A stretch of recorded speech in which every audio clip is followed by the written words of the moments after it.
This story never happened, but it could have. Welcome to Fiction Files.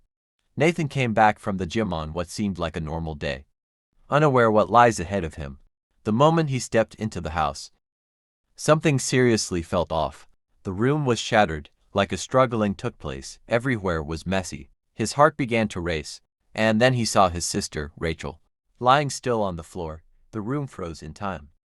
He immediately reached for his phone. His hands trembled, his voice cracked while he spoke to 911. The officers arrived on scene. What started off as a routine questioning turned to an interrogation after they inspected the room and saw no signs of forced entry. He was brought to the station.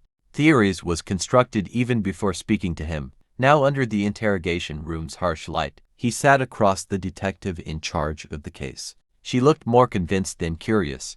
She slid a photo towards him, trying to get him worked up. It was his sister, Rachel's image in a full view. He understood what was going on and angrily explained, "I didn't do this." But he's already been judged. Back at the house, forensics went back to search for what they could have missed. Each stain, each object, all pieces of the puzzle. The detective finally got access to Rachel's phone. There was an angry voice message few minutes before what happened, from Nathan. Nathan was placed in a holding cell, while further investigations was carried out. No charges yet, but the walls was closing in. In the evidence room, the detectives weren't on the same page. Even though some facts points to Nathan, there was no clear motive, but everything points towards him. There was no sign of break-in.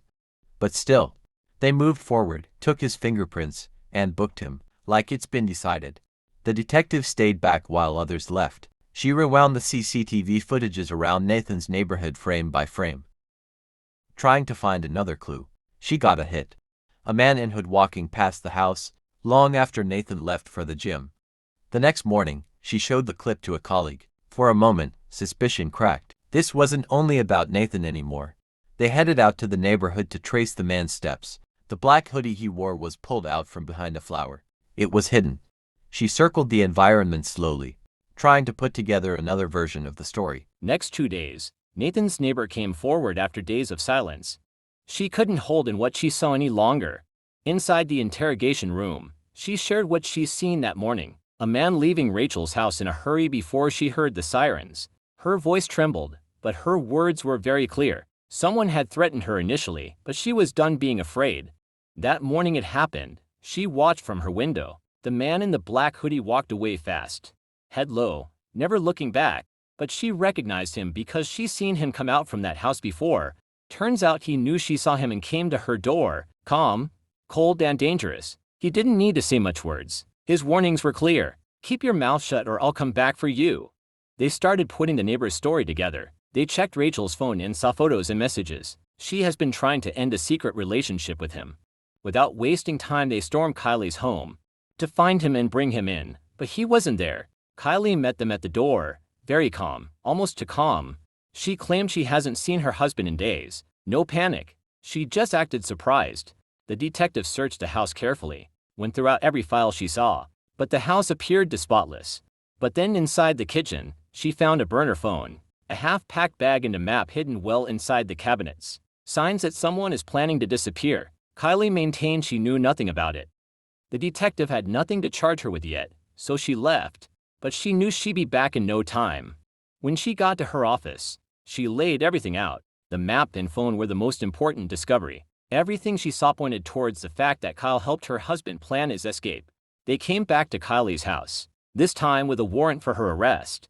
The detective cuffed and read her rights to her. She didn't resist, almost like she saw it coming. They brought her to the interrogation room. She told the whole truth after being told what she'd be charged with. They locked her up in a holding cell. She sat there, filled with regrets, thinking about her poor choices. She covered for him regardless of his betrayal. Now she's in trouble.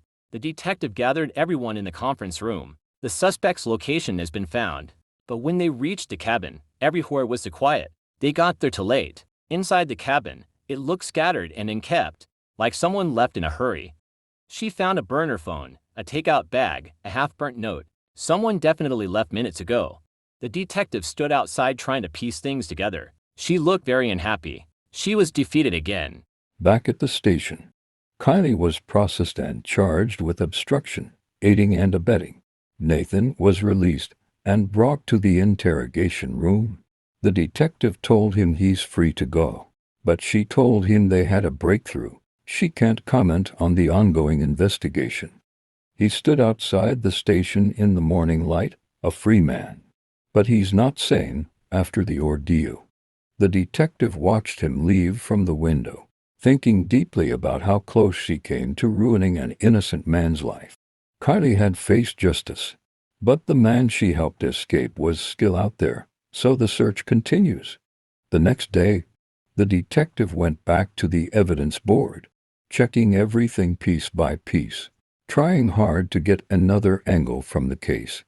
She saw him in a CCTV footage from a gas station few miles from the cabin, just few hours after they raided it.